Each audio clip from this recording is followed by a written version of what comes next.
मिनिटात 30 बातम्या. Powered by बाबा जाधव मसाले. खजिना मराठी चवीचा. अस्सल खा, अस्सल रहा. नमस्कार, मी श्वेता भालकर. परब आपण पाहताय झी 24 तास. सुरुवातीला पाहणार आहोत 3 मिनिटात 30 बातम्या.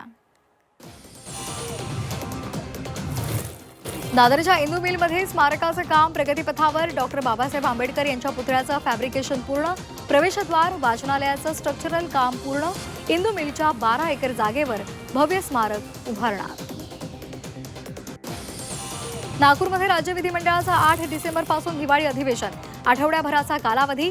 उद्धव ठाकरे 11-12 डिसेंबरला अधिवेशनाला उपस्थित राहणार. वरळीमध्ये भाजप शिवसेना उद्धव बाळासाहेब ठाकरे पक्षामध्ये राडा. कामगार युनियनवरून जोरदार राडा. हॉटेलमध्ये नियमबाह्य पद्धतीनं भाजपनं संघटना नोंदवल्याचा आरोप. शीतल तेजवानीच्या कोरेगाव पार्कमधील घराची झडती. आर्थिक गुन्हे शाखेकडून सुमारे 1.5 तास तपासणी. नवे धागेदोरे हाती लागण्याची शक्यता.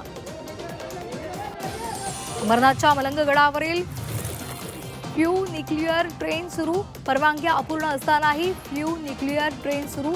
ट्रेनचा व्हिडिओ व्हायरल. तपोवनामधील झाडासाठीच्या लढ्याला यश.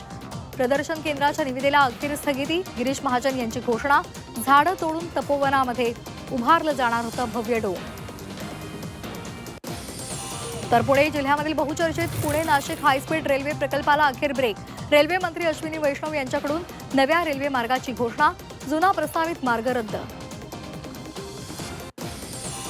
कल्याण पूर्वमधील पे अँड पार्किंगवर मध्य रेल्वेच्या दक्षता पथकाचा छापा. रेल्वे प्रशासनाची फसवणूक करण्याच्या नावाखाली चालवणाऱ्या बनावट सुविधेचा पर्दाफाश. पार्किंग संचालकाला अटक. मुलुंड कचरा भूमीमधील कचरा विल्हेवाट प्रकल्पाला दुसऱ्यांदा मुदतवाढ दिली आहे. कंत्राटदाराला फेब्रुवारी 2026ची मुदत देण्यात आली आहे. कचऱ्याची विल्हेवाट लावण्याचं 68% काम झालेलं आहे. विक्रोळीमध्ये अंमली पदार्थाची तस्करी करण्यासाठी आलेल्या एका सराईत आरोपीला पोलिसांकडून अटक. आरोपीकडून 16,000चे अंमली पदार्थ जप्त. गेल्या काही दिवसांपासून मुंबईमध्ये अंमली पदार्थ तस्करीमध्ये मोठ्या प्रमाणात वाढ. जळगावमधील बाजारामध्ये वांग्याची मोठी आवक. वांग्यांना मोठी मागणी असून तब्बल 100 ते 150 रुपये पर्यंत किलोनं भरिताच्या वांग्यांना भाव. जालन्यामधील अंबड तालुक्यातील टाका भागामध्ये एका शेतकऱ्यानं 5 एकरवर मोसंबी बागेवर जेसीबी फिरवला. मोसंबीला दर मिळत नसल्यामुळे टोकाचं पाऊल उचललं.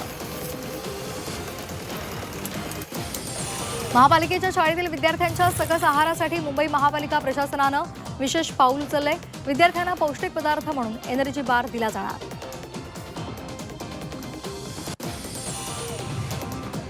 अभिनेत्री आलिया भट्ट आणि अभिनेता रणवीरच्या घराची स्वप्नपूर्ती.